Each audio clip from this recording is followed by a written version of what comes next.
We're going to go see it at 9:30. See, I'm a sneakerhead, so I got to get on that movie as well. That's a movie I definitely got to see. I have a few unhealthy obsessions outside of college football. As we're live now, the people get to hear about our unhealthy obsessions. Absolutely. College football, shoes, and hats are the three things where that's what I pour myself into. But ladies and gentlemen, we're live this evening, a little bit later than usual, but that's okay. We got some of the normal crew, some faces that we've seen before, but very happy they're back. Drew, Corey, Brandon, y'all know the drill. Go down the line. We'll start with Drew into Corey and Brandon. Introduce yourself. Let the people know where they can find all your great content, all that good stuff. Hey, what's up, guys? It's Drew England, co-host of the Anything OU podcast. We do interviews, do all kinds of things, the whole landscape of Sooner Nation. But you can follow us on YouTube, Facebook, Instagram, all the major platforms. And once again, my man Ty, talking college football. Thanks again for having me on. So absolutely. Corey, Brandon. My name's Corey Hilliard, co-host of the House Divided podcast with my boy Brandon Hill over here. Yeah, we're on YouTube. We do have a Twitter, TikTok, all that good jazz. Me and B Hill have been working on this for almost a year now, so we'll be a year in September. B Hill, I don't know if you know that or not, but it'll be our 1-year anniversary. So we talk a lot of NFL, college, and right now we're knee deep into the NBA playoffs. So come check us out, House Divided Podcast on YouTube. Yep. I mean, hey, just second exactly what he said. That we're a team in this thing. It's me and Corey. It's my ride or die, man, and we're trying to make it in this YouTube life. And again, Ty, I appreciate the opportunity of you letting me on your show. Oh, absolutely, man. Y'all know me. I just like talking college football. Before we dive into this, kind of, it's the draft. I haven't gotten to stream when the draft was on before. So, that excited. Drew, you're going to like this. I'm sure you already know. Drew Sanders taken by the Denver Broncos. Oh, you're not the Denver fan. You're the Cardinals fan. That's right. Cardinals. Yeah, that's right. I was just excited that Marvin Mims went to yeah, that's right. That's right. So I thought you were Denver for him. So did Marvin go in the second round? Last pick of the second. Yeah. Yes, sir. But I like that for Denver. Yeah. Drew Sanders transferring from Alabama to Arkansas had a big year for the Razorbacks. And one of my big questions for the Razorbacks is how do you replace the defensive pieces that you lost? Because that was a defense that was decent against the run, really struggled against the pass. You lose Drew Sanders, you lose some key defensive pieces. Those guys, a great linebacking core. Linebacking core. That's going to be a talking point. But I think this is a great place for us to start because Drew Sanders utilized this right here. The transfer portal found his way to the NFL. And this has been a big week for the transfer portal. We've had a mass exodus from Colorado that I don't find inherently surprising. Whenever you listen to Coach Prime, he said this was going to happen. And look, they were 1-11 last year. He brought in there to win football games. There's a total rebuild in front of him. So I'm really excited to see what the future looks like for Colorado and really excited to see what a whole year of recruiting looks like with that staff, with D1 resources. And it's not just Coach Prime. You have Charles Kelly, you have Sean Lewis, you have Nick Williams. You got several guys on that staff that can carry their weight in recruiting. But the big news this week in terms of the transfer portal is former Notre Dame quarterback and Trojan, as you're in here, big news for y'all we'll talk about with a Bear Alexander and then an offensive lineman. But the news that I got to hit on first because it hits close to home, Tyler Buckner to Alabama. And this took a lot of people by storm. If you listen to Nick Saban post-spring, look, Nick Saban will say a lot if you read between the lines, and it could have been interpreted that he was left with something to be desired about the quarterback room. They reach into the transfer portal, Tyler Buckner. And I think a lot of people are surprised about this, and myself as well, because Tyler Buckner was an individual where we've seen some of the potential, but we've also seen some of the struggles. He was just in a quarterback battle with Sam Hartman. Reports were that the quarterback battle was very close in Notre Dame camp. Along comes the spring game, and it didn't look all that close, to be honest. Sam Hartman looked like he was doing Sam Hartman type things. Now, Drew, we talked about this. Brandon, we talked about this. Corey, you came in right after. My biggest question about this move, because I don't question, bringing in a guy.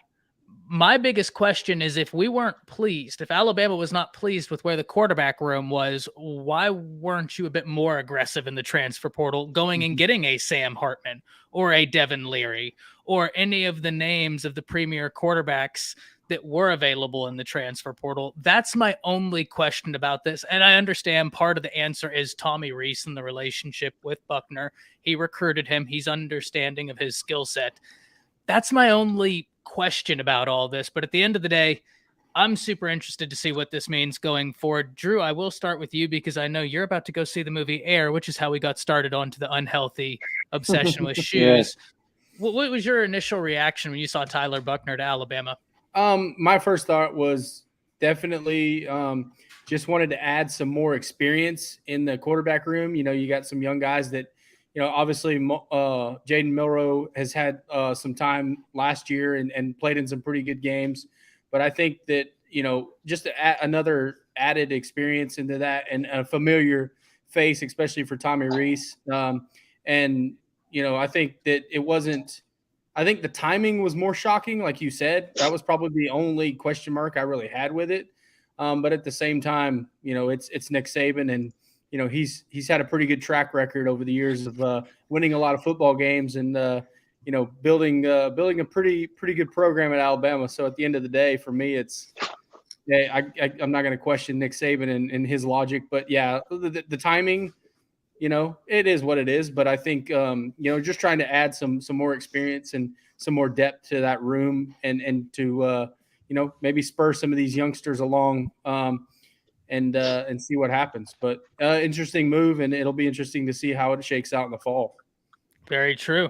Corey, your thoughts when you saw Tyler Buckner to Alabama? It's right on par with where we at. In this climate of football, and really what Alabama experienced with their last two quarterbacks before Bryce Young. So if you remember Jalen Hurts, I would call Milroe like a poor man's Jalen Hurts. I thought Jalen Hurts was a better passer than Milroe. If you look at he started 2 games last year, Ty? Mm-hmm. Didn't pass the ball good at all. He played the Arkansas game, started the A&M game. And started one. Bryce was hurt, I think, the first quarter of that Arkansas game. But why did Hurts get benched in the national championship? Because Tua could disperse the ball. Because he can pass the ball, and you want that at your disposal. Yep. Right? So he needed that. Yep. And that's just a safety blanket. If Milroe doesn't work out, then you got this guy to put in that can pass the ball and actually complete a pass. So I think it was smart on Alabama's part. I don't know what it means for Jaden Milroe.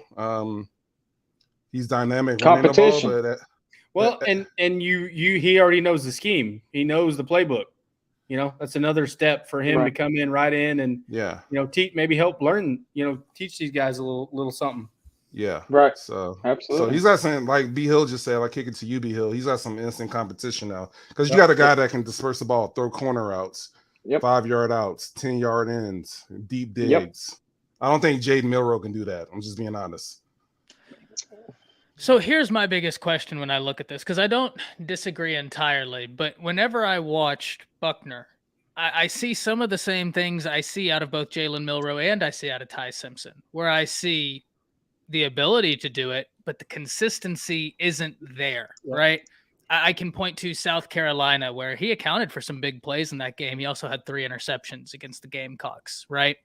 And when I look at this year for Alabama, to me, the name of the game in replacing a new quarterback, you have a new offensive coordinator, and you have a defense that, guys, I don't know if y'all got to watch Alabama's spring game. The defense looks like it could be a ferocious unit playing with some confidence. Mm-hmm. I'm very excited about the defense. I think it could actually, and this is going to sound crazy, I think it could be better than last year's defense. Bro, that's every year with Alabama. Yeah, but I just think they're going to pin their ears back a bit more. Instead of playing some finesse, I think the philosophy is going to be a bit more hard-nosed instead of a bit more finesse. And I think that bodes better with a lot of the personnel they have. Very excited about that. Do you see, just a quick question before you go on, do you see any true freshmen that you guys got in, some of them 5-star guys? Do you see any of them starting week 1? Yeah. Okay.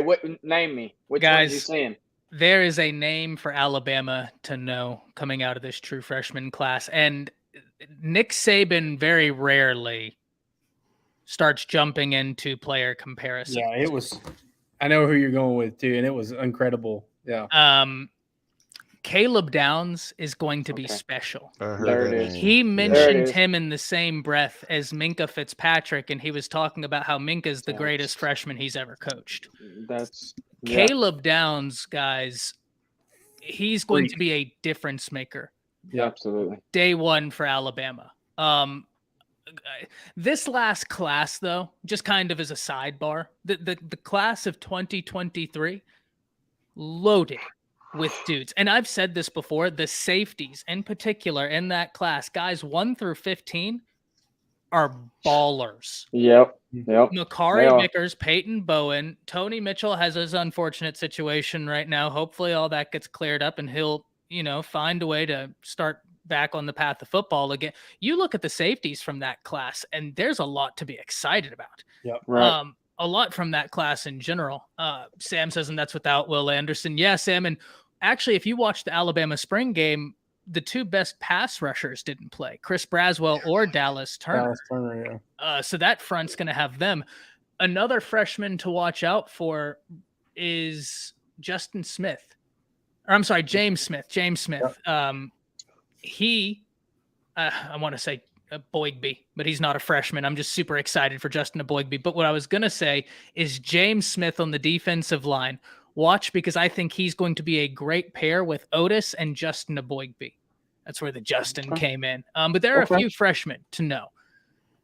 I think that was my biggest concern. And the reason I circled the defense and I wanted to talk about that is because I think Bama's defense is going to be better. The priority is going to be don't turn over the football.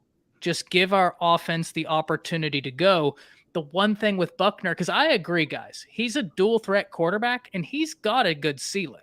The problem is consistency. But when I look at Ty Simpson, he's more of a dual threat guy. I guess the thing that took me by surprise, guys, I can point to that spring game and I can point to sequences from Milrose, Simpson, Lonergan, where I was like, if they can do that consistently, the quarterback will be fine. Speaking of quarterbacks, the Lions got Hendon Hooker. I don't know if you saw that, Corey. Oh, yeah. Let's go! Oh. Your Lions are having a good draft, man. Just now, Hendon Hooker. I had to throw that one in there. It's great little. No, that's absolutely. That's awesome. There you go. That's awesome. Heck that's beautiful. We got Jared Goff on I think 2 more years. Yeah, Tattoo Baker tweeted out. Jared Goff right now is the Dumb and Dumber, where he's like, "Oh no, no!" But that's awesome, bro. That's awesome. How are you feeling about y'all's draft? Because y'all have just been killing it, bro. I'm super excited. We got the linebacker Campbell out of Iowa, who's a Buckets Award winner. You know how I feel about Jahmyr Gibbs and what he did for Alabama last year. I thought he was dynamic. The tight end, who's the 5th ranked or 4th ranked tight end by depending on who you looked at for Iowa, Sam, I forget his last name. Laporta, yeah. And then we just picked up Hendon Hooker, who I thought was a sleeper. Had he not torn his ACL, I would like to have seen where he went in the draft. Had he got to finish out the year. Y'all also pick up Brian Branch. From Alabama. Yeah, number 14. Yeah. But he is so versatile on the defensive side. He can play corner he is versatile. Corner, strong safety type. What do you can put him in a box. He can be like your 3rd, 4th linebacker against the run, bro. He is versatile. No, that's what corporate you just said.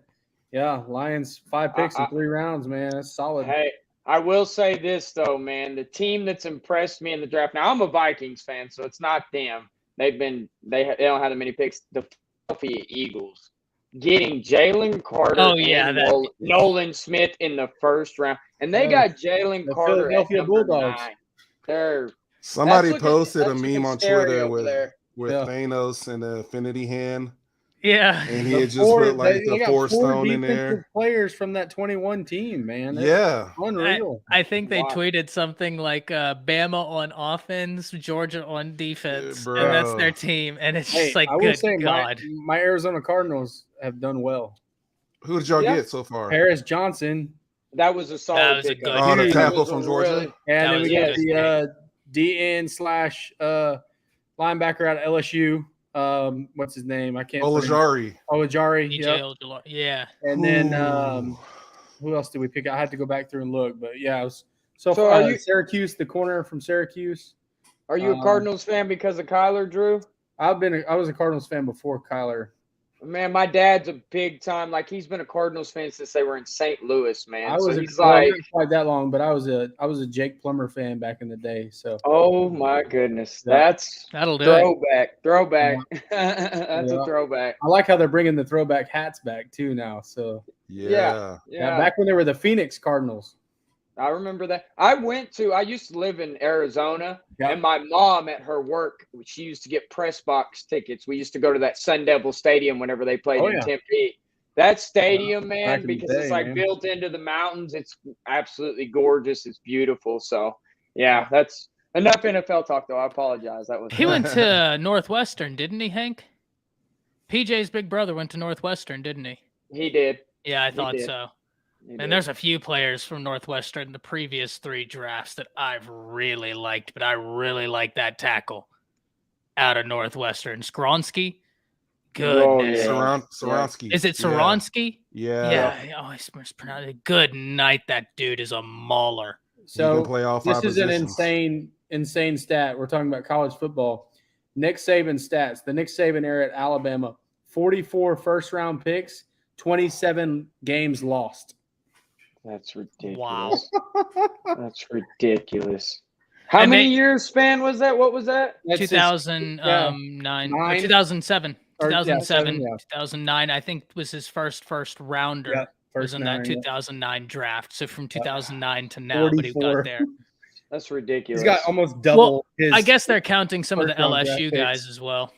He just needs Yeah, to he's- retire. Just go No. retire. Let somebody else win. Hey, something. easy. Don't Ty, get can we riled talk up. about this? Because before we got on, this is why I said the dynasty is not over. Oh yeah. 2 I wanna years hear your ago, y'all were the SEC champs, Mhm. right? You lost to Georgia in a natty. This past year, y'all lose in overtime on the last play to LSU when they went for 2. If Jahmyr Gibbs catches that pass, you guys have a chip shot field goal. You run more time off the clock. Tennessee doesn't get the ball back. And now I'm looking at 247 Sports. You guys have the #1 recruiting class in the nation again. And I thought it was funny when Nick Saban was at the Natty and he was on the broadcast. Oh And yeah. Pollock, right to his face, was like, Georgia has taken over college football. I was like, bro, no, he is not. Not yet. Alabama is coming back. They're not going anywhere. What do you think Alabama. about that?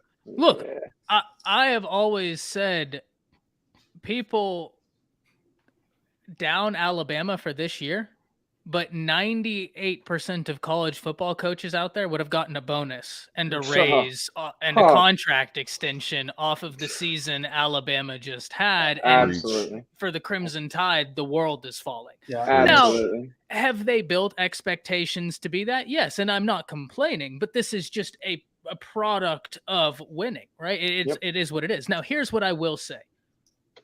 Kirby and Georgia, they got it right now.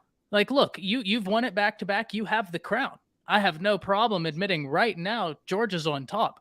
But for people to pretend like Bama's not there or that Bama is not in the running or the conversation anymore is facetious to me. I completely agree with you. And that's why the other day when I did that video on Buckner and I was like, look, I'm not a quarterback coach. I'm not an offensive coordinator. So take everything I'm saying with a grain of salt. I'm just intrigued about this move for this reason, and this reason. I ended the video with, but at the end of the day, trust Saban. Like, I'm not saying this was plan A for Nick Saban, but what I'm saying is Nick Saban is pretty damn good on the fly, right? Like, he's pretty damn good at figuring things out. And I would rather have Nick Saban as my college football coach than any other coach in the nation, with all respect to several coaches out there that I'm a big fan of. I'm not trading Saban for one of them. There ain't nobody. No. When is he retiring? He drank the lifeblood and now he's immortal. So he's in his 70s now, ain't he? Isn't he 70, 71? He's got a contract that goes through 2030. Yeah. My gosh. And I don't know if y'all listened to Bryce, but he was saying how he was talking to Bryce about how he could get out there and cover, and Bryce couldn't complete a pass on him. And Bryce was like, "What?" Bro, yeah. Bryce was like, "Bro, I'll ball on you. What are you talking?" But wow. yeah, Drew, I don't blame you, man. Go see your movie. You've graced us with your time. Peace, Drew. I'll let you know how air goes, but I'm excited to see this one. So that's gonna be a good one. Yeah, for sure. Yeah. See you guys. We'll get together soon. Yes, Absolutely. sir. Take it easy. Have fun. As always, guys, go over, check out all Drew's stuff. They do great stuff, and you already know you're gonna see him right back here. But let's move forward because there was some movement from Oklahoma in the transfer portal today. That, look, I'm gonna be honest, I didn't find this surprising coming out of the spring game for y'all. If there was a position group for Oklahoma right now that I'm like, even if an injury occurs, I like the depth you have. It's at safety, right? Because Key Lawrence has the flexibility to move around. Peyton Bowen, true freshman, right? If you roll him out there, he'll make true freshman mistake, as all true freshmen make. It is what it is, but upside is undeniable. Right. No lie.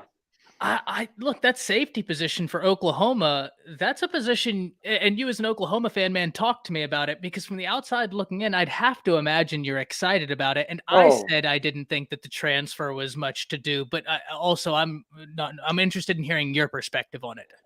Here's where I'm at with it. As far as that back end goes, I really like the whole back end as a whole, not just my safeties. I actually got to go pull up to the spring game. As you know, I live about a couple minutes away from the stadium, so I got to go witness the spring game. I wanted to simply go see how Peyton Bowen was looking. And not only, I mean, he impressed. He got that nice interception. That kind of play, Ty, you're not seeing that from the Oklahoma defense over the last few years. We just didn't have those type of guys on the defensive side. We had them on the offensive side, but the defensive side has strongly and sorely been lacking that kind of talent. Not only, and it's crazy to think, Ty, that you sit there and you mention a couple names like Key Lawrence and Peyton Bowen, not to mention Billy Bowman. Yeah. Not to mention Pearson, Reggie Pearson. Yeah. And he made his presence known. Tech. Absolutely. And then, I mean, Macari Vickers, I think they got him over at the corner. You know, it's just, I'm super excited. And, I mean, Corey and me were talking about this earlier, for Oklahoma to do what they did last season. And still, this just shows you Brent Venables is the right guy for this job. And I believe he's going to get this thing turned around in a good way. Yeah, Corey, what are your thoughts, man? No, I think 100%. I didn't know Venables was this good at recruiting. And my second thought on this would be the power of the SEC. Having that as your, just a little card to take out of your hat or take out of your pocket when you're going to talk to these recruits, because you got 1 year left in the Big 12. And I'm looking at the 247 right now. Alabama's number 1, Georgia's number 2. Guess who's number 3 and 4? Texas and Oklahoma. I don't think 2023, correct? For 2023 recruiting. Okay, gotcha. And I just don't see that happening with with them still being in the Big 12 and not having committed to SEC. Let's just be honest. The SEC is it's the big leagues, bro, and everybody else is just playing along. And I think it's impacted Venables and his recruiting. I think it's definitely impacted Texas and what they can spend money-wise, because they are a rich university. And so the world is the oyster for those two coaches, Sarkisian and Venables, man. Like, they can get a lot done right now. Absolutely. A lot done, and they are. Absolutely. And Sooner Cowboy, you make a completely valid point here. Until the O-line, or until the OU defensive line can dominate, I ain't drinking the Kool-Aid for better defense. And I agree with you there. I do think that the secondary is looking more sure of themselves. That's coming. I'd love to see it. That's coming 2024. Stay tuned. And how many 5-stars have they signed, B? They haven't signed a 5-star yet. But commits, don't they have like? No, they don't. But in fairness, and this is something Bama's a little bit similar. Several institutions are. They're almost slow burners. And Brent is kind of the same way with his recruiting, where it's like, it's almost like a dam and it's building up. And once it bursts, I mean, it's a floodgate, and it's That's what just happened. like, yeah, it's That's just what happened last year. It's what happened last year. It's just like 2 years ago, Alabama was ranked 57th to end April in recruiting, and everybody was like, "Oh my God!" They finished with the #1 recruiting class in the nation. The year after, they were 55th. They finished #2. That's the year A&M broke the record for all. Yeah. But it's one of those things where that's what they do. And sooner, I don't know that they have to land all three, but you have to land 2 of the 3. I think you have to land 2 of the 3. And Williams and Winari is so interesting for Oklahoma because I think he's a great fit at several institutions, but specifically the way Brent Venables likes the versatility within his defense, I think he is a real interesting fit with Brent Venables in particular. Sam and Dang Trojan make good points here, though. The Big Ten's not far behind the SEC, especially with like USC coming in, and that's going to be big for USC. That's going to improve them as well. I'm very excited about that. It will. You were at the spring game, man. Talk to me about your thoughts for Oklahoma coming off of that spring game. I'll ask you 2 questions. What excites you? What, when you watched that, got you fired up? And the second one, what, when you watched it, did you walk away from thinking, okay, that is maybe concern is a strong word, but that's something that's got to get cleaned up for us to get to where we need to be? Definitely the interior defensive line. We have to keep this with a grain of salt here. There was a lot of injuries on the Oklahoma offensive line. They didn't have that many players to be able to rotate. That's why they kind of came up with that system that they did on the scoring, everything else. And they had like offense versus defense. Oh, it was absolutely crazy, man. If you just like clicked through that at a random point in the game and weren't privy to how they got there, you would have thought that there wasn't a lick of defense being played, but it made sense once they broke it down. Yeah, absolutely. Yeah, the defense. You can definitely tell that Brent Venables is a defensive coach. Yeah, definitely can. That spring game definitely favored the defense for certain. But I was very excited. Deshaun McCullough is a dude. He is an absolute dude. That is the cheetah. There is no doubt about it. Jaron Kanak in the middle. Danny Stutzman. Our linebacker play. And you had Kip Lewis. I think that was more of like, I'm not going to get too hyped up about a guy having a big game in the spring game because you just never know sometimes. But like Kip Lewis doing what he did with like 11 tackles.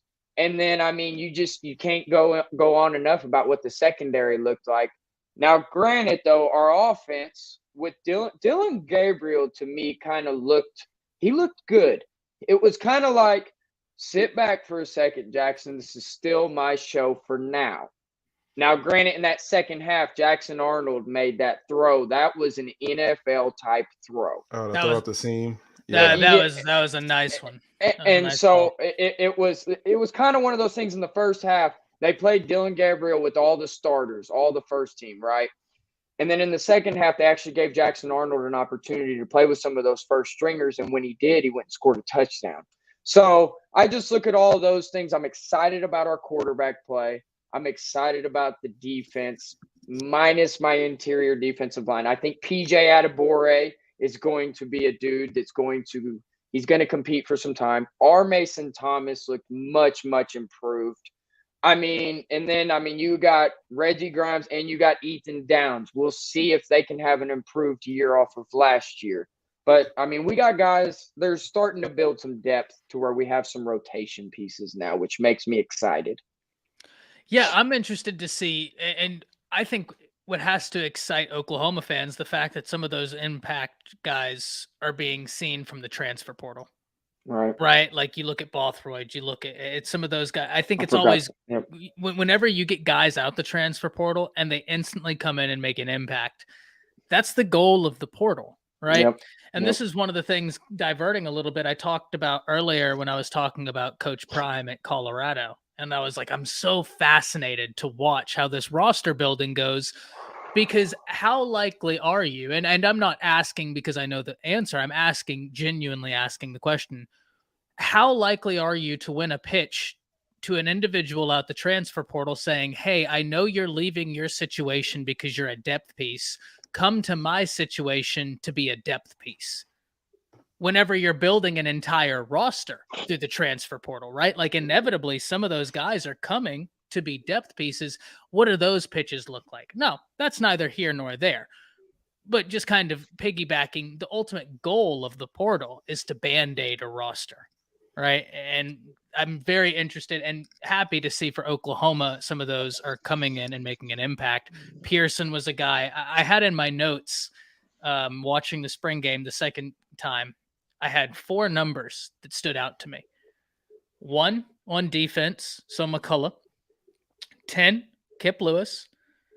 Then it was 21, Pearson, and Stogner on the offense. I think Stogner coming back is a really big positive for OU. Is Kip Lewis number 10 or is he 11, Ty? I think Kobe McKenzie was 11.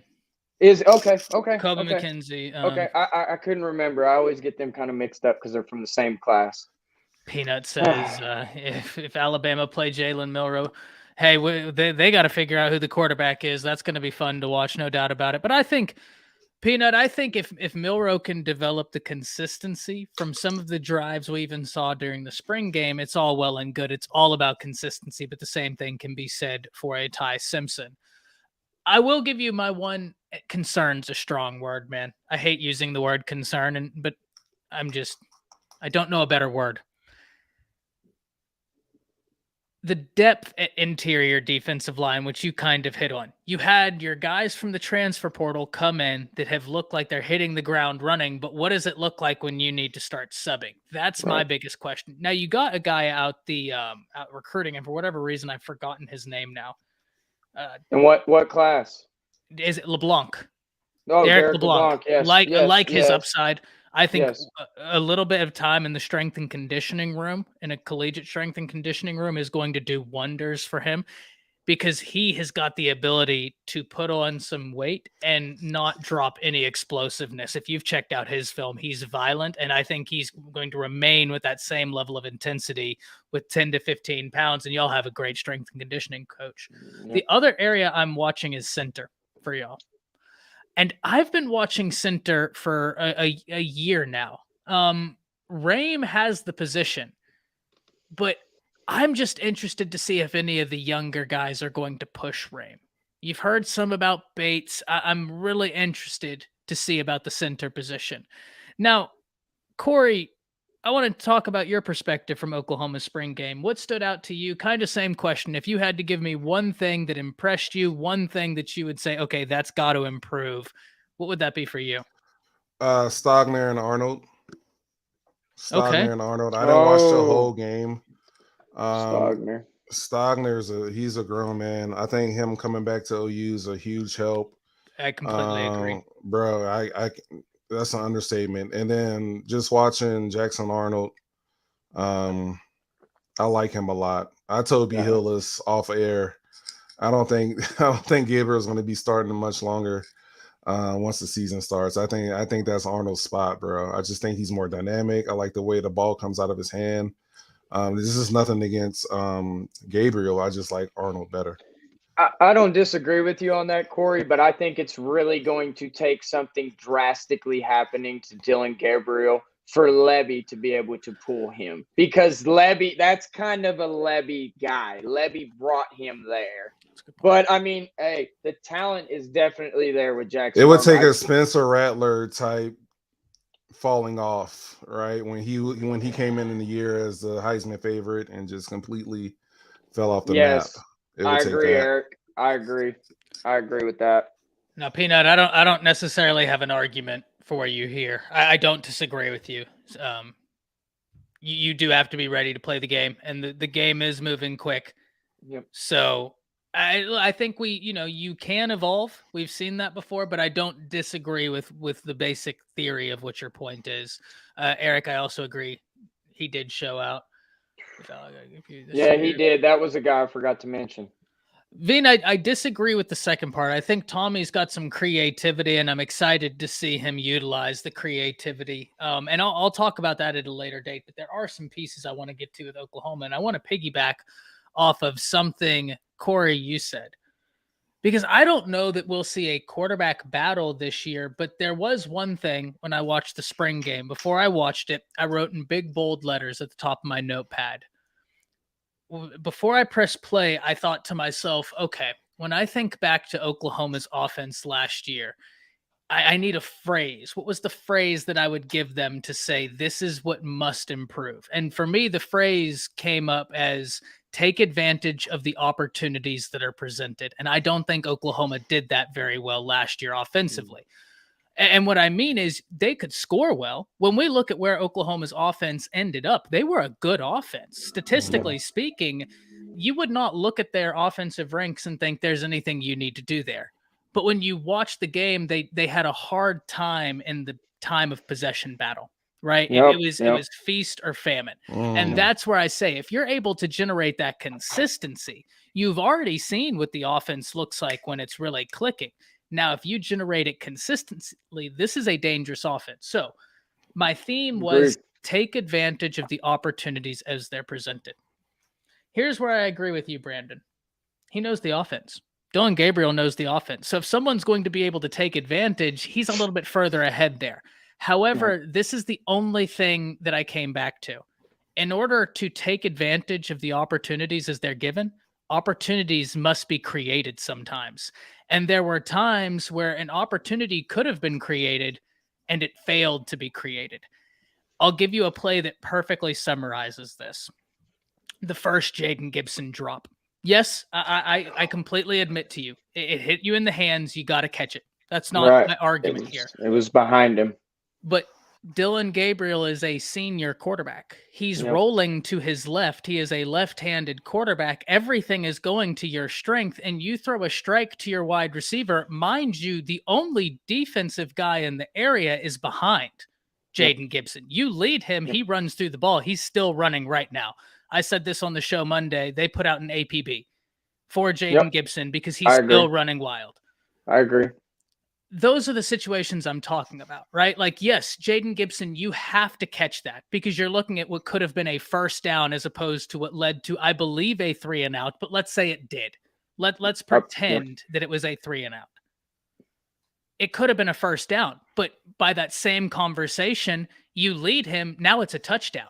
How many games were won and lost by Oklahoma, Brandon? Remind me, by one touchdown. I think there was like 7 of them. You see my point? Games. So something that seems so small where it's like, oh, the wide receiver, you dropped it and it cost us a first down. Well, if it's thrown where it needs to be thrown, you're looking at 6 points. You're not looking at a first down. I agree. Another one was the LV Bunkley-Shelton miss. Right, LV Bunkley-Shelton was wide open in the end zone, and it wasn't an easy throw. I completely grant you that. It was not an easy throw. Right.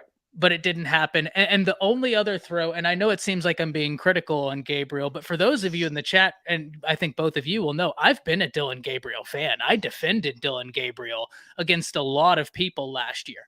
I think you can win with Dillon Gabriel.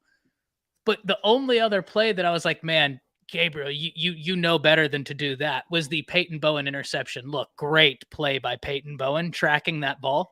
But as Dillon Gabriel, you know you're in a one-on-one situation with a true freshman 1 and a safety at that with your wide receiver who could be number 1. Now, Corey, you're gonna appreciate. I've been watching the film a little bit. You're gonna appreciate this one, right? Again. So Dillon Gabriel's looking at the situation instantly. When he sees this one-on-one, he decides to test it. I don't disagree with testing a one-on-one with your big-time wide receiver on a safety. Right. Where I say, Corey, you're going to like this. Not only is Peyton Bowen in stack, so he's saying nothing over top. He's inside leverage. Oh, man. So where does Dillon Gabriel throw it? To the inside. And they said on the broadcast, oh, well, that's where you want your wide receiver to become a DB and like play the ball. And now it's a 50-50 ball. And I was like, respectfully, I disagree. Because if it's a 50-50 ball, that means both individuals are going for the football. At the point where you've asked your wide receiver to play defensive back, it's a 75-25 ball because you're not worried about the football. You're worried about a pass interference so he doesn't intercept the football. Those are the little details where I'm like, those things can cost games. Mm-hmm. Yes. And it's a spring game. And Dylan Yes. Gabriel, I have all the faith in the world with.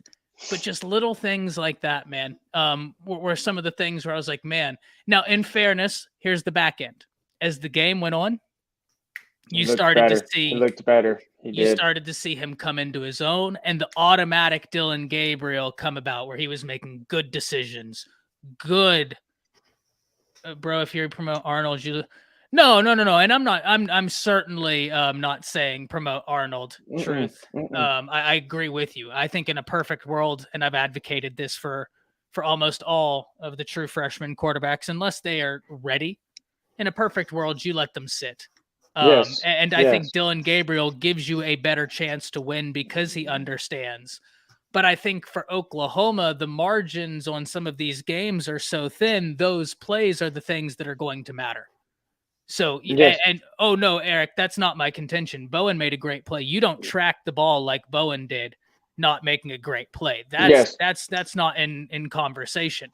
My only point is as Dylan Gabriel being a senior, you have to put your wide receiver in a better position. You have a defensive back playing inside leverage, and you threw it inside. That was to Andrell Anthony, if I'm not mistaken, too. It was the transfer from Michigan that he threw that to. Yeah. No, it was. I mean, see, but Corey, like I've been in the film room. I've been texting my people trying to learn about this. Man. I like it. Look. Maybe I'm different, and then some of your viewers who are saying don't promote Arnold. I just think of this day and age where we are with all of the 7-on-7 stuff that they do, all of the passing camps. It's so pass heavy, and these guys pass the ball year round. They do a lot of work year round. That starting a true freshman is not out of the realm of possibility. And I'm really trying to be nice to Dylan Gabriel here. I really think he's a good quarterback. And I don't see him taking a Spencer Rattler dive, like a nose dive that Spencer did that year. I'm just saying that I think he's more dynamic. And there might come a time in the season where he might have to play. I liken it back to when Clemson had Trevor Lawrence as a true freshman, and they had the other quarterback, what was his name? Thomas Bryant, I think. Yes. And he had to transfer and leave to Missouri. They were 4-0 at that point. They had no worries. There was no qualms, right? They could have played Bryant the whole year, and they could have probably made it back to the Natty. But I'm thinking they made a decision on saying who's going to be more dynamic, who has a better arm, who's going to get us some more scoring opportunities. And I don't know enough about Jackson Arnold. I've seen what I've seen from Dylan Gabriel last year. What I saw from the spring game, I just like Arnold better. That's just what it is. I don't disagree. I think Arnold has a higher ceiling. Right. But I also think Arnold has. Well, first off, last year was a great quarterback class. I mean, you think more EMI Alieva. I mean, we can talk for days about the quarterback last year. I'm so fired up about that class. But go ahead, Brandon. I cut you off. No, you didn't cut me off. There's something that I do want to point out here. I mean, like you just said, Ty, you alluded to it earlier. In a perfect world, we do want Dylan Gabriel to start this whole entire season or most of the season. Because going into next season, to have Jackson Arnold be able to sit a year and learn the offense and get everything down to a T, we're going into the SEC next year. And one thing that we can guarantee is Jackson Arnold is going to be taking the first snap as an Oklahoma Sooner in an SEC game next season. So I kind of look at this season as kind of like a primer to get these top-notch transfers we've gotten in here, these 5-star guys that we've gotten on defense, like a PJ Adebawore, a Peyton Bowen. We're getting all of these guys acclimated into what Oklahoma does and what Brent Venables wants to build so that it's more ready for the SEC, in my opinion. So I'm with some of these people in the chat, like, I was just about to point out the Derek Hamilton one. I mean, we do need to appreciate what Dylan Gabriel has done because there's a lot of institutions in America right now that would love to have a Dylan Gabriel as their quarterback. I agree with we need to appreciate, but I don't necessarily agree with y'all got to chill because I don't think anybody here has said anything bad. I don't think that the things are mutually exclusive, right? Like I can point to a Bryce Young play where he threw an interception and I can say that was a bad throw and that doesn't diminish the incredible player, so I don't think that those two conversations are necessarily mutually exclusive. Look where we would have been, not come to Norman after Caleb. Yeah, I mean, look, but Derek, once again, I don't think anybody's saying like DG isn't a good quarterback. He's a very good quarterback. I think there's a lot of people that But when you're comparing your apples to apples, I mean, there's no doubt in my mind that Jackson Arnold is. I mean, it's kind of damned if you do and damned if you don't, Ty. You know what I mean? Do you want to throw? I mean, part of me is kind of like throw Jackson Arnold out there. Let's see what we got right off the bat. But then some guys can't handle that kind of pressure. My mistake, Derek. I didn't know if it was coming off as I was being harsh on DG. I just wanted to make sure I was. I didn't think I was either. I don't hope he nosedives. I was just saying, man, like you got a true freshman quarterback that can be real nice. You get him some games, get him ready for the SEC schedule. He has a little bit of experience going into that SEC schedule. Yep. I mean, are we under the impression that OU is going to win a natty next year? Like, are they going to seriously compete for it? No. I don't think so, because I think Brent is interested in building this team the correct way, which is the long term. Mm-hmm. He is. Right, which is I think starting with the foundation. But I also, and I caught heat from a lot of people for saying this, I also have thought that that's what Sark did with Texas, and that's why the Texas team right now looks like they're in a really good position to do something this year, and that's why this year is big, because they looked at the team and said, okay, foundationally, we've got to change how we're approaching recruiting, development, and I'm excited for a lot of teams in college football this year, man. Like, I'm already nerding out for 5 or 6 teams. Nebraska, I'm super excited for. Yeah. Arkansas, super excited for. Colorado, USC. I got to admit, man, I'm pumped to see what USC does this year. Because they've got some big additions out the portal. Are they going to be able to take the next step? Big year for Alex Grinch. I mean, a lot of storylines around the Trojans right before they go to the Big Ten. You want to talk about a time to really make an impact right before a move. This is a year for USC. Caleb Williams last year, presumptively. I don't know why he would stay, but that's not for me to decide. You know, he's going to be the number 1 pick in the draft next year. Easy. So I mean, but I'm not making a decision for anybody. He could sit there and say, I want to attempt to win multiple whatever it is that moves you. Yeah. So USC is a super interesting team. Alabama is super interesting. What's Mario Cristobal going to do? And one of those teams, Corey, I got to come to you, my guy. What in the world is happening at Stillwater? That's one of my teams that I am so interested in. Oklahoma State.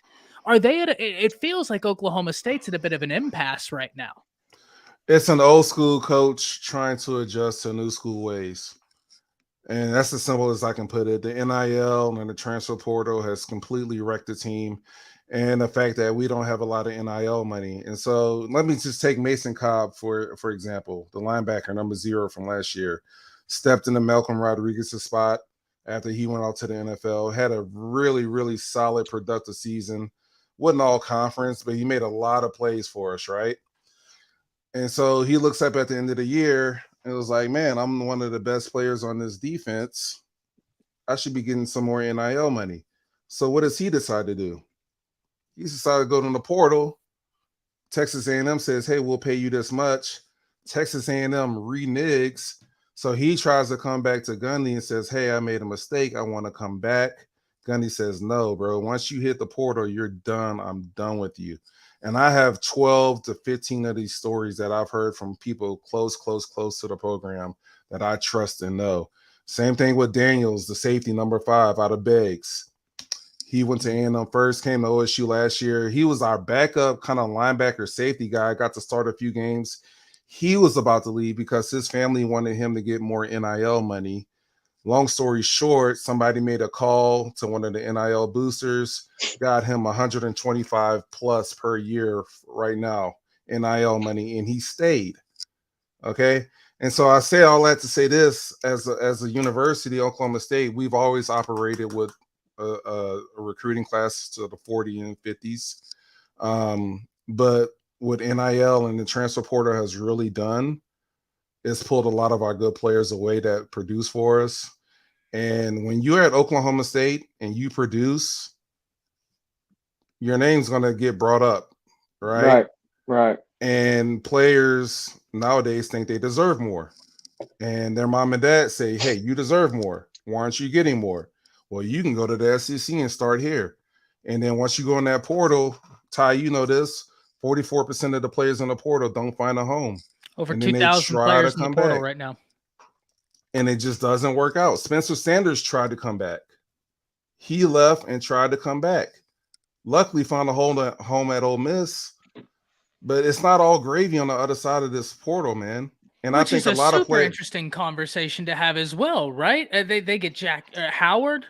Is it Jackson Howard? I think it's Jackson. Will Howard, the former 5-star quarterback. They have Jackson Dart. That's where the Jackson's coming in. Goodness gracious. And then Spencer Sanders.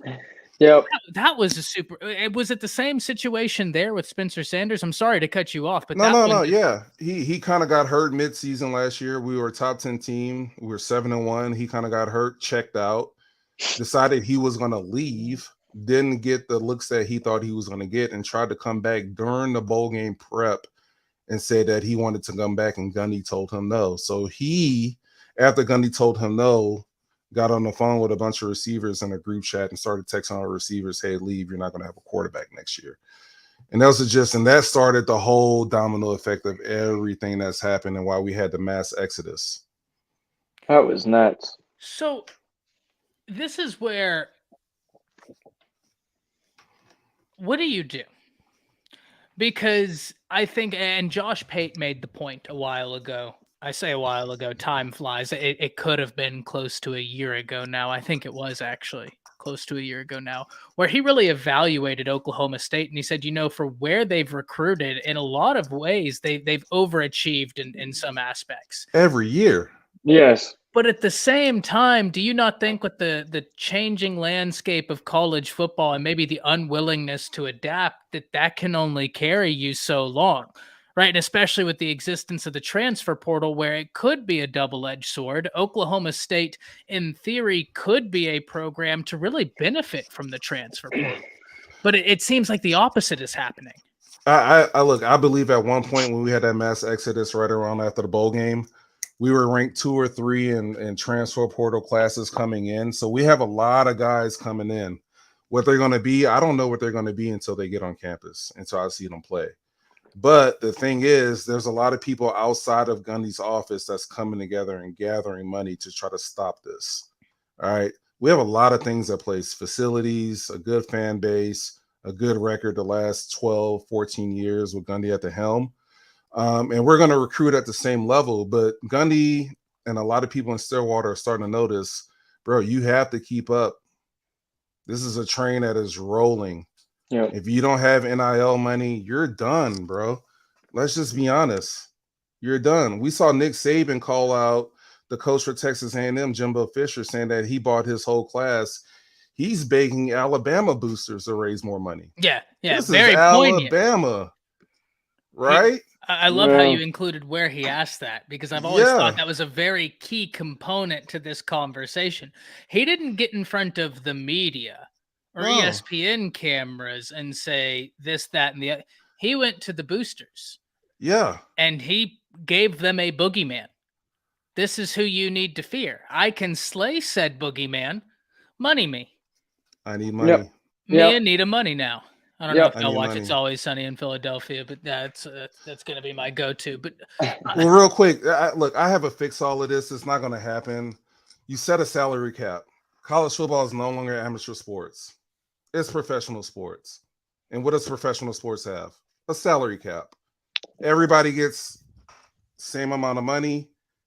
The guys that really get paid, the jerseys that's sitting in the pro shop when you walk into the stadium, those jersey sales goes to those guys. When I was a freshman at Oklahoma State, Rashawn Woods and Josh Fields, when I walked into that stadium my freshman year, you saw about 50,000 82s and about 20,000 13 jerseys for Josh Fields and Rashawn Woods. You didn't see anybody else's jerseys, right? So those are the guys who deserve the real NIL money. Set a salary cap, cap it. Every player gets the same amount. And if you ball out, you do your thing on the field, bro.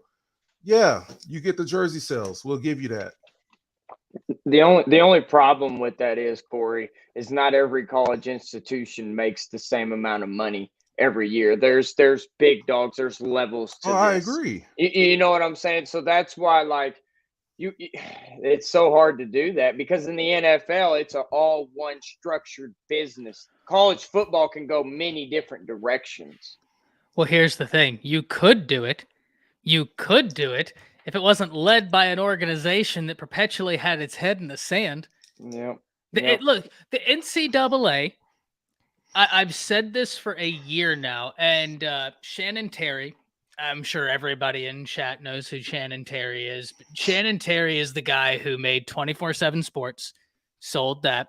He then came back and made On3, right? So everything he touches in the recruiting and college football industry is gold, right? This guy's just got an eye for the industry. He tweeted something out the other day where, if you guys have been tuning in, and guys like Truth in the chat, I know you've been here, Matt, you've been here, Derek, you've been here, Mars, no, you've been here. Y'all have heard me say this for a year now, but this is a popular talking point now. And Truth, I need you to back me up on this one, because I've been saying this for a year. The NCAA is scared to move because they're terrified of an antitrust lawsuit. Whenever NCAA versus Alston came to the Supreme Court, and they were looking at something very specific, and Justice Kavanaugh put a target on the back of the NCAA as a whole, saying your antitrust structure is completely illegal. And no other industry in the nation could get away with not paying players a fair wage just for the theory of not paying players a fair wage. So at that point, I was sitting here like, it was 2 years ago. I've been saying this for two. The NCAA well, and here's the thing. can't different move. States have different laws. Well, that fired me up. So when we really get into that, yeah, Truth, I've been saying this for a... Yeah, you know every time you're going to get the reaction. No doubt about it. And I look, I'm not a proud man. I'll give you the reaction. That's what I'm here for, right? That's all good. But the NCAA, they could clean this up. Corey, you talk about it. There's no bright line. There's no equal ground. Here's a great example. Whenever NIL laws first got implemented into college football, Texas and Texas A&M. I know this is not going to be a popular take, but the Texas collective is brilliant. The Texas NIL collective is brilliant. They have money. And there's a reason why so many other colleges have looked at them and been like, let's structure ours like that, right? Well, they their own network, Ty. Well, they have their own network. Like, don't get me wrong. They have the ability to do it full out, but other institutions have modeled the collective and done what they can do within that. Right. I see what you're saying.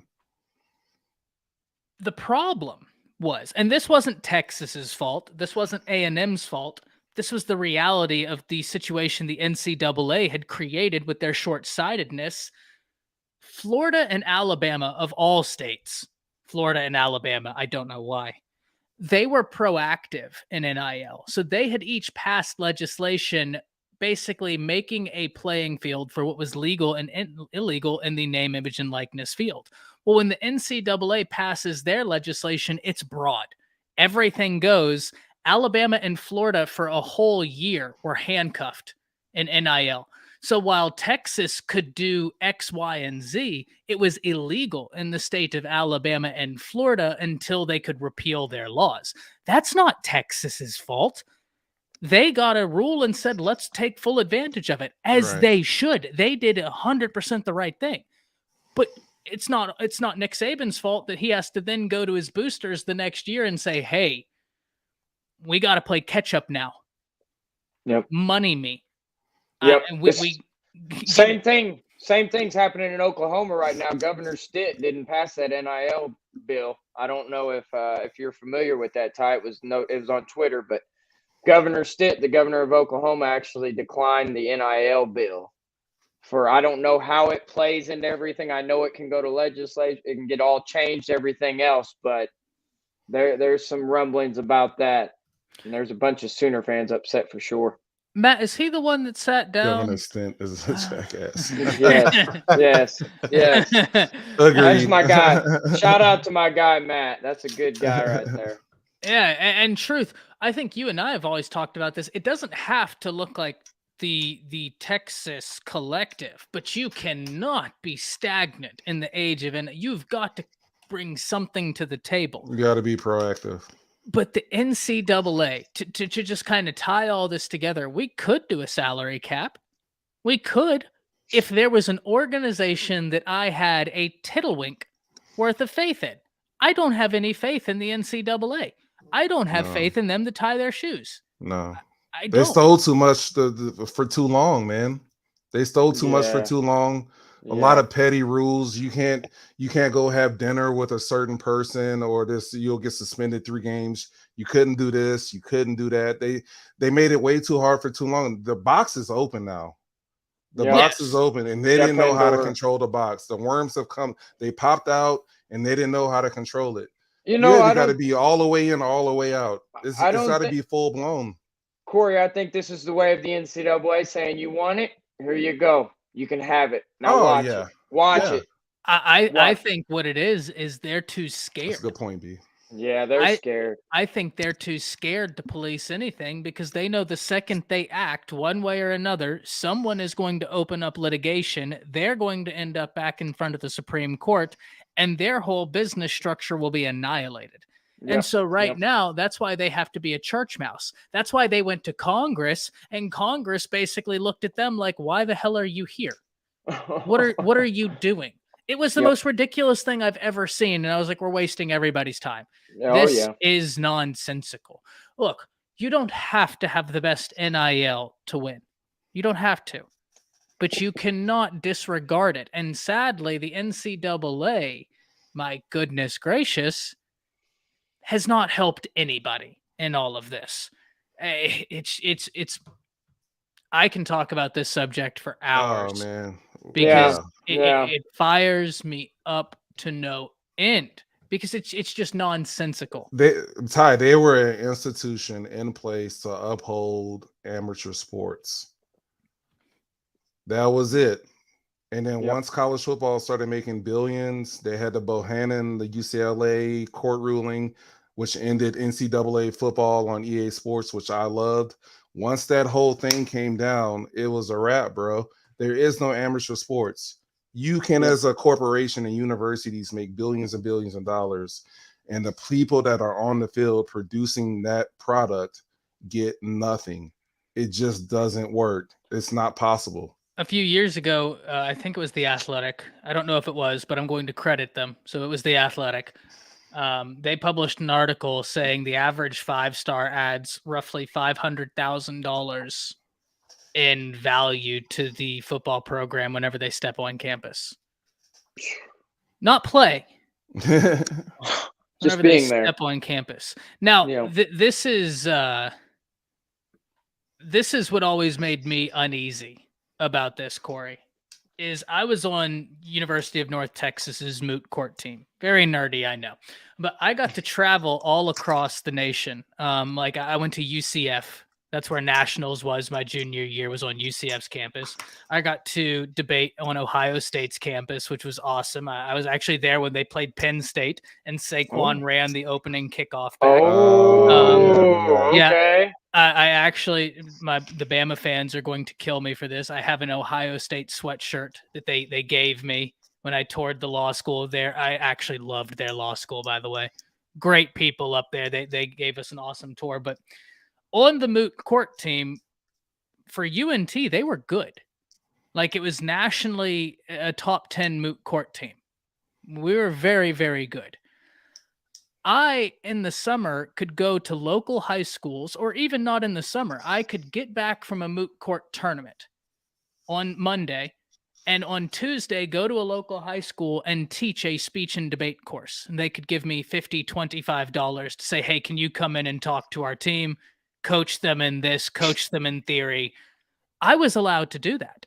Now, understand, I didn't pay for any of my meals when I went on these moot court trips. The university did, because it was a university-sanctioned event. They paid for my travel. They paid for my food. They paid for my accommodations, my expenses. They sent me everywhere. They put me up in downtown Chicago 3 times in college. Come on. Heck Right? yeah. Heck But yeah. here's the thing I don't understand. All we did for them was give them recognition, and I get it. It's an academic event. We went to nationals. We placed in the top. It was all good. I didn't add a fraction of the monetary value that the football team did for UNT, but I could go the next day to the local high school, Denton High, Denton Ryan, Denton Geyer, and teach a course in the debate room, and they could hand me $25. But if the running back, Jeff Wilson, who played for the San Francisco 49ers, if he went to the local high school and taught them drills and they handed him a 20, they could take everything from him. Yep. Absolutely. Now, I cost the university money, right? The moot court team, we're not making y'all money. I cost y'all money, but I have free reign to go and profit off of my name, image, and likeness. But the guy who's making y'all money hand over fist, he is barred.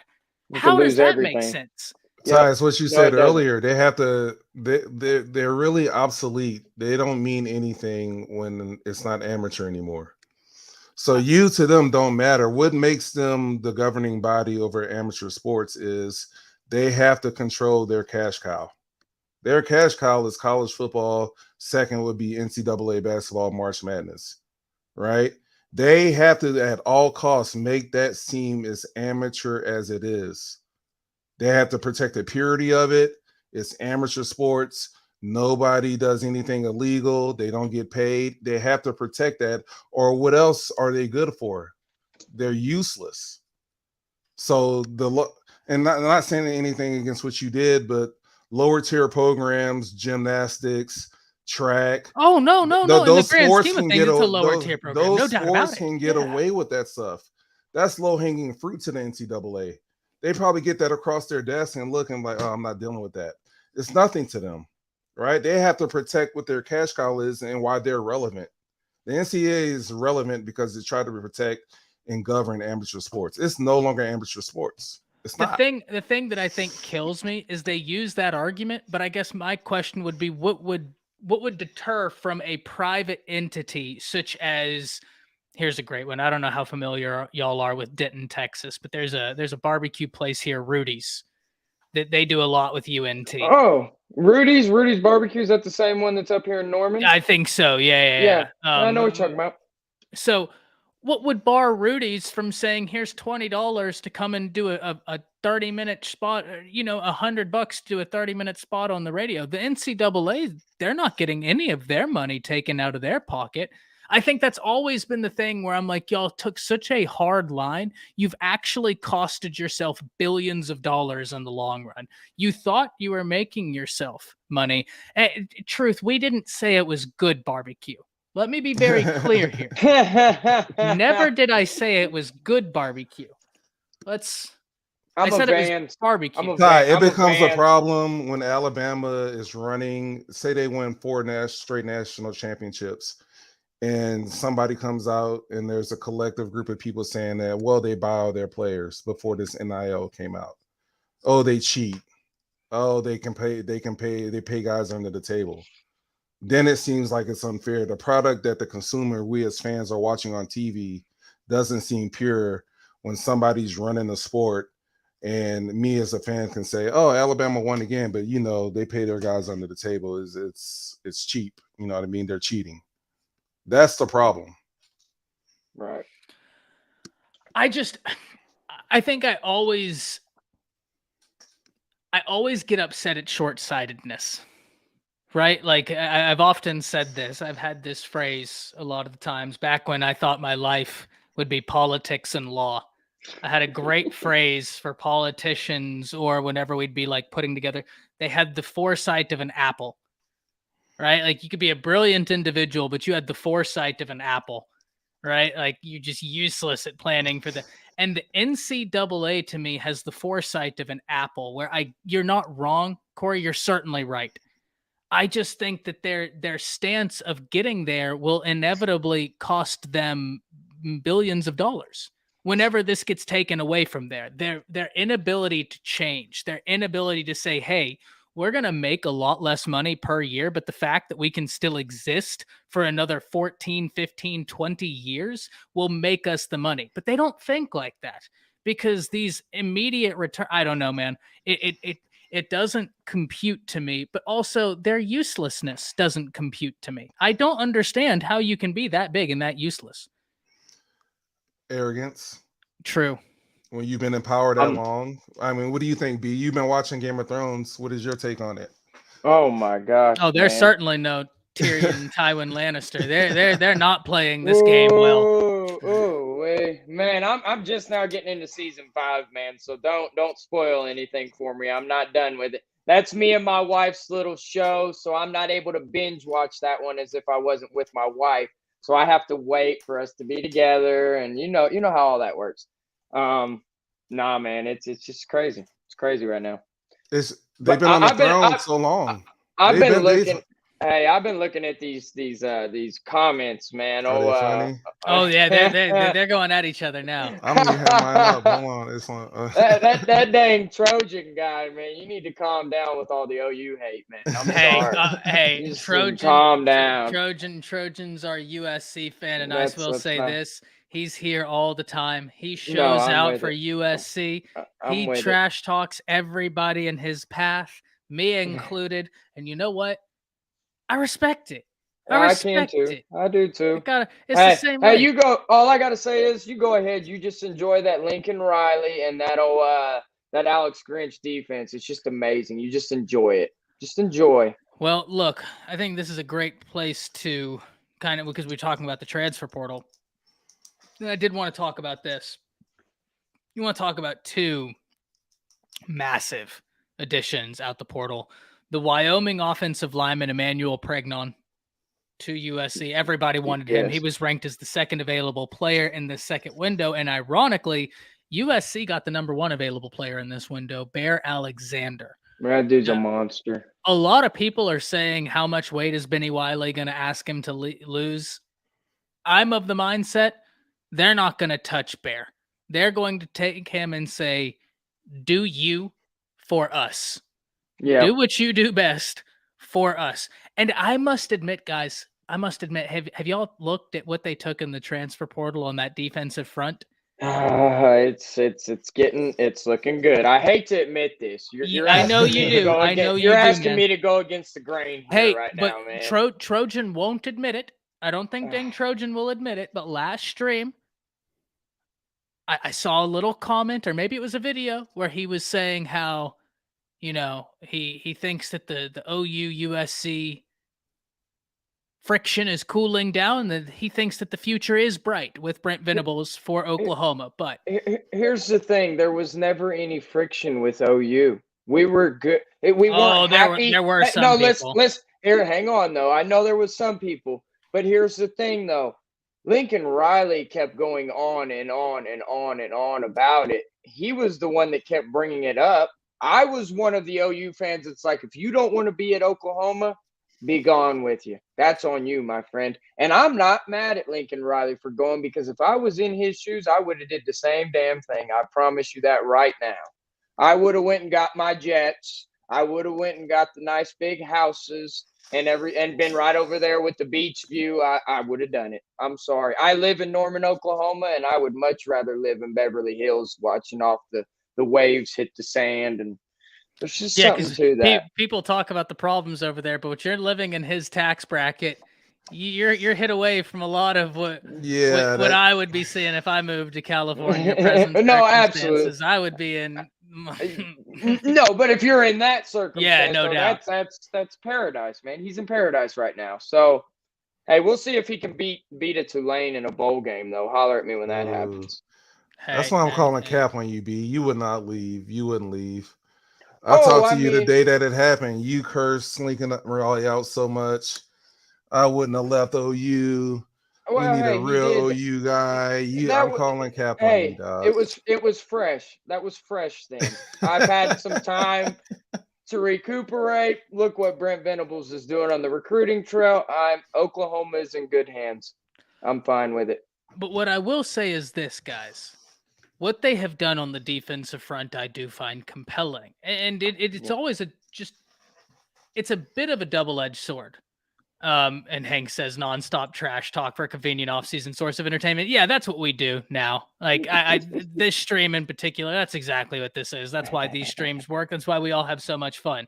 It's respectable trash talk in the comments, and it works. It's a lot of fun. But Anthony Lucas. The double-edged sword is this is a make or break year for Alex Grinch, because you have got some dudes along this defensive line. I like Tackett Curtis, guys. The linebacker they pulled in recruiting. I thought he was a little underrated. Big fan of Braylon Shelby as well. And I have not hid my excitement for Eric Gentry. I think he is one of my favorite players to watch play football. I don't know if y'all peeped a lot of Eric Gentry. He came from Arizona State. He's a 6'5", 6'6" linebacker. They played it inside linebacker some. I'm just a fan, man. When he puts it together, oozes athleticism. Trojan, I believe y'all move him around some as well. Talk to me about that. So look, at the end of the day, this is a big year for Alex Grinch, but they have gone out and gotten some big pieces to give them for this defense on the transfer portal. And one thing we also need to acknowledge, guys, I know it's fun for us to say the Pac is bad because historically, I'm sorry, Trojan, historically, not all the way historically, I'm saying the previous 10 to 15 years, they haven't been great. I'd agree.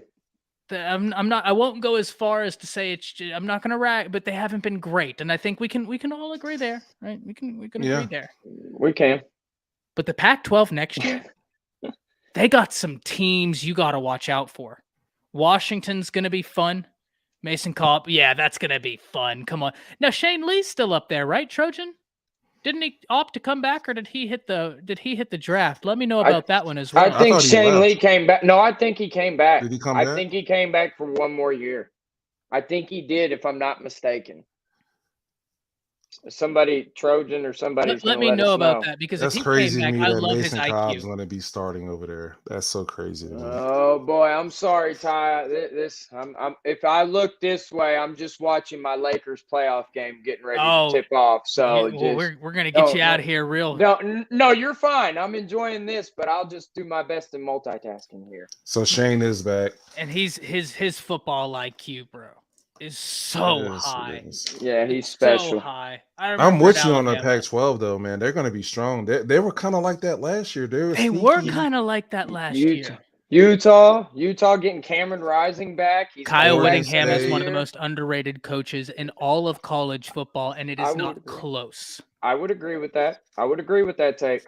Two-time defending Pac-12 champions. Like, come on, man. Yep. And look, and he beat Caleb Williams, a Heisman Trophy winner, twice. And look, we can talk about that, but that was a damn good Utah team. Really well coached, really well disciplined. That's a good team. And those games were fireworks. I wanted to see Kincaid come back one more year for them to see what they could do. Boy, that's can you imagine? Dalton Kincaid was special for them. And going to the Buffalo Bills, that is absolutely scary. Yeah, he made himself a lot of money yesterday. Just saying, yeah. But you look, man, you got Penix is still at Washington. Yep. And man, I said this so many times last year. Penix was so much fun to watch. Dude, he was stud. I didn't miss a Washington game. I did not miss one Washington game just because of Michael Penix, and I would always talk about it. I had as much fun watching him as any individual player. It was so much fun. Oregon is interesting.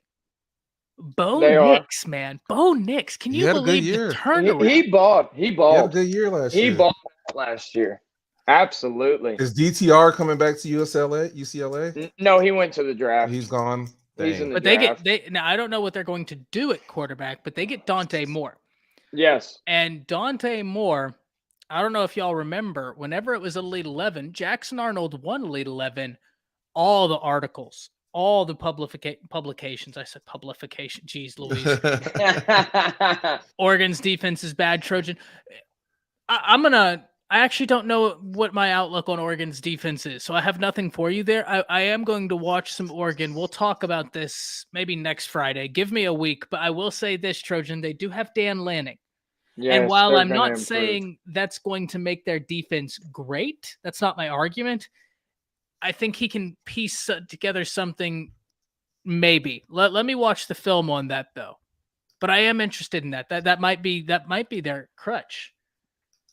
They got a strong class coming in. They're number 9 right now. They do. If they could have kept Peyton Bowen, my God. Oh, bro. I'm glad they didn't, though. Glad they didn't. But think about this. They almost had Dante Moore and Peyton Bowen. Oh my gosh. No, they got that other guy too.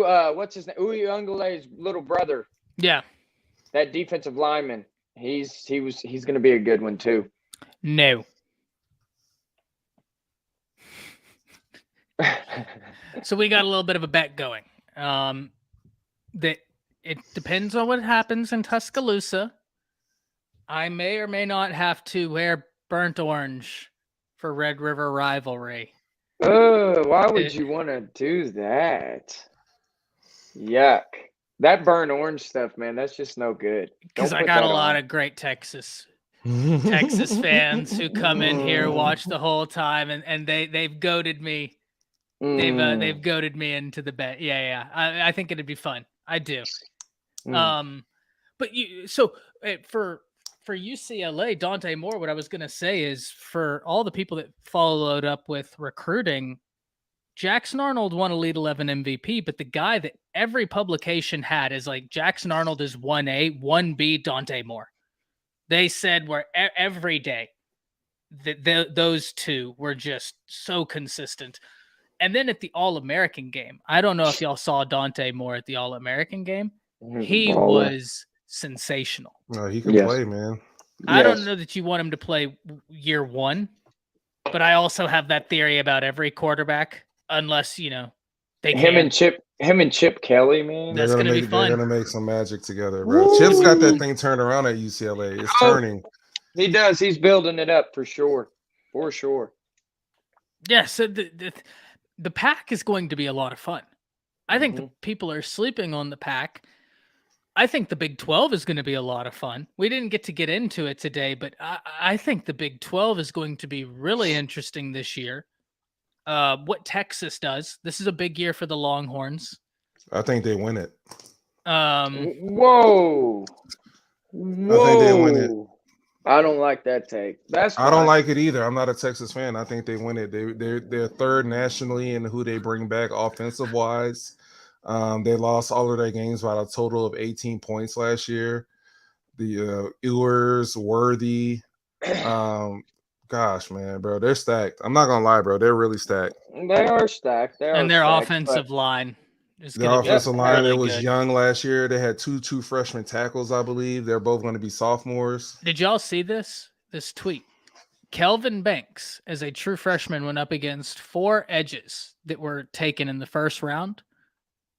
0 sacks allowed. As a true freshman. He's a beast. That dude was a 5-star for a reason. Come on, man. He was a beast. Oh, well, truth, you already know that's what happens. You already know that. I thought that was the bet. Because this is the only part of the bet, truth, that I don't think I'm going to 100% commit to, is that I have to wear it at the Red River rivalry game, because I don't know that I will be there. But in terms of the show before the game and the show of the game, I'll commit to that bet. I don't know that I can commit to actually being at the physical location, and I don't want to tell you yes and then not be able to. But everything up to that, I will commit to. And if that changes, we'll have that conversation. That'll go public. I might be there, but you know how that is, man. It's tough. As much as I want to go to a lot of these games, I can't immediately make content after if I'm at the game. Right? That's fair. It's one of those things. So we'll see. Hop on the phone, Ty. Just hop on the phone. You'll see me come out of the game afterwards. Yeah, why not? Yeah, they are getting some extra hype, Sooner Cowboys. But out of all of the years Texas has gotten hype, I will say this is the year where I think it's the most deserved. Like they have got some stuff there. I got to see it first, Ty. I'm sorry. I'm not trying to No, disrespect because I'm an OU fan. I just have to see it first. But look. People can disagree with your take. They can say, I don't agree with you saying you have to see it first. That is beyond a reasonable thing to say. Right. If I say a claim to you, right, and it's counter to what you have previously seen, you saying maybe I just have to see it first, that's not disrespectful. That's completely logical. That's not an Right. illogical take. And Right. look, none of the Texas fans in chat, Nick, great Texas fan. We got Truth in here. They'll both tell you saying, well, we have to see it. That's not disrespectful. I think they're as ready to see it as the people on the other side of that equation. We got to give Brent some time. Yeah, but hey, I will say this: Truth has been vocal as far as Texas fans saying he actually was in comments arguing with some OU fans, saying the OU were saying that there was some OU fans, nobody in here. They were saying Brent's not the guy, and Truth as a Texas fan was like, wait, what? No, Brent's gonna do fine. Like, give him time, but he needs time. Like, give him. So hey, okay. Truth has been. Well, my mistake. I apologize, Truth. Oh, hey. Look at Trojan. USC has to earn it as well, no doubt. Wow, Trojan, that's true. No drought. You got to knock off the Kings. You got to knock out Utah. Yeah, and it's just unfortunate. I can't blame Georgia. I can't blame OU, but that's on SEC. The SEC told them not to play that game, and that would have been such a good game for both Georgia and OU. Because now OU's schedule is a cakewalk, and Georgia's schedule, Georgia is set up to go right to the college football playoff. Yeah. Cakewalked. They don't even have to play Alabama or LSU in the regular season, do they, Ty? Or who is it? Their toughest game will be Tennessee, depending on who Tennessee has and what they bring back and who's playing quarterback. That quarterback they got, though, I'm telling you, that 5-star, I don't want to say his name because I'm Nicholas just Iamaleava? Iamaleava? Say that again, Ty. Say it again. How'd that go? Iamaleava? Yes, that's it. So I watched an interview of his, and he and his, I think it was his cousin or his brother, they were asked how to pronounce his name, and I sat there in front of my computer and drilled it until now it just flows off the tongue. That was good. I'll give you that one. Tennessee gets them at home, too, so that'll be Georgia's toughest task. So here's your schedule for Georgia.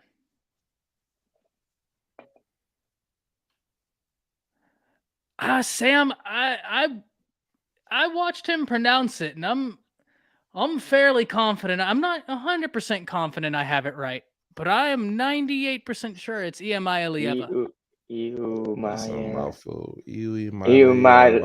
Wow, that's a name. That is a name. Can we just call him Uwe or something? Uwe They're gonna come up with some stuff. So Georgia's schedule is Tennessee Martin, Ball State, South Carolina, UAB, Auburn, Kentucky, Vanderbilt, Florida, Missouri, Mississippi, Tennessee, and Georgia Tech. Tennessee is the only name. Wow. South Carolina, maybe, but bro, the South Carolina's not beating them. Yeah, Tennessee, USC. Bro. Well, let me before I answer this, Trojan. Let me double check, but usually it would not be. Let me check though, because if y'all play, so USC plays Washington, they play Oregon, they play Utah. Already, I think those are 3 tougher games than anything Georgia's playing. Easily. Yep. I would agree with that.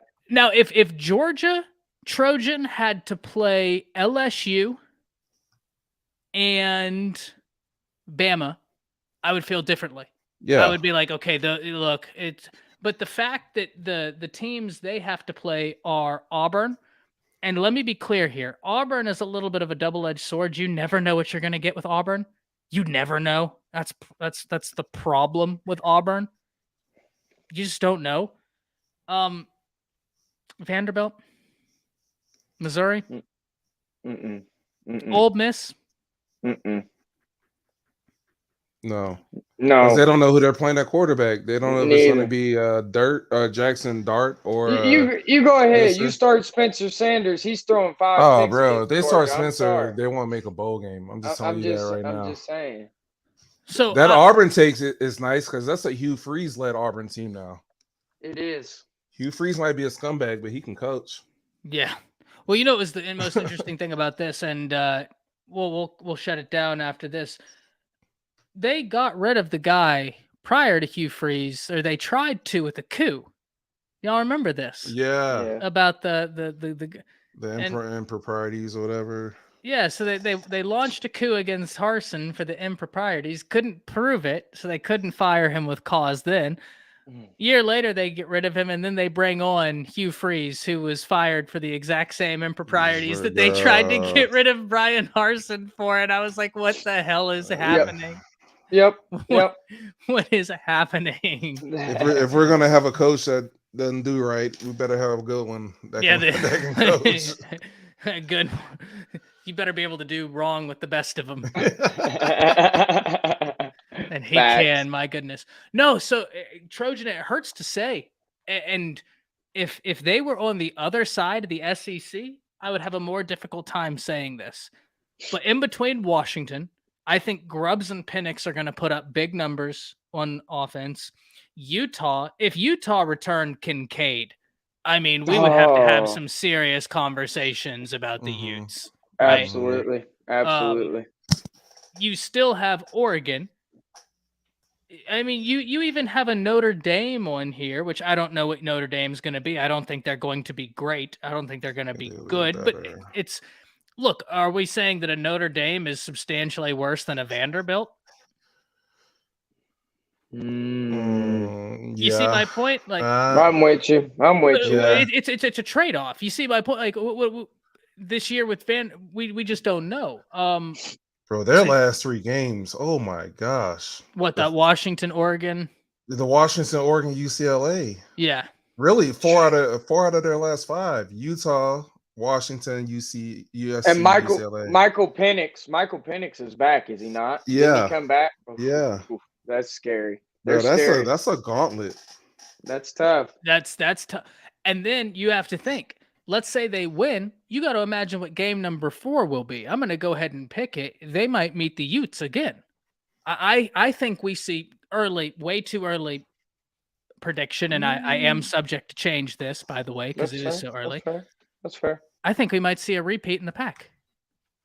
You could. I think Oregon's going to be in play. I think Oregon and Washington will be in play. I think UCLA as well will be as well. Depending on how that quarterback situation works. I think they could take a step back, but not a serious step back. I think they're going to be better than people think, but I'm interested. It's going to be interesting. You could look at a situation where USC goes Washington, Oregon, UCLA, and then Utah again. They're going to earn it this year. Oh, they're going to have to. They're going to have to earn it. They're going to have to earn it. We're really going to see this being a make or break year for Alex Grinch, man, that's going to be tough. The good thing for them, though, 3 of those are at home. They get Utah, Washington, UCLA at home. I disagree with that, I don't know where they've gotten worse. That's the part that's hard for me, Matt. I don't know where they've gotten worse. They've added depth on the defensive line. They've added depth to the linebackers. Bro, they got 5 SEC transfers coming in. Matt, hey, Ty, Matt's like me. He's got those OU goggles on, man. It's what he's doing. He's trying to predict those losses for USC because we want the downfall of Lincoln Riley. Yeah, I think secretly. I don't blame you there, but look, you could talk to me about losing Addison, but I think we could look to a wide receiver by committee where it's still going to be just as dangerous. Jerry Rice's son. Yeah. That's what I was just about to say. And then I was about to get into some of the other guys, and then you have Branch. Zachariah, he's about to be a freak. God. Yes. And then Raleek Brown. Yes. What do you want to do with him? You want to put him out the backfield? Do you want to put him in the backfield? Do you Mario want to Williams? Kicks? Bro, they're about to. They got weapons. They have got weapons. That's one thing I can never deny. Lincoln Riley knows how to recruit. They're going to put points. It's like you said earlier. It's really Grinch. What is Grinch going to do? Yep.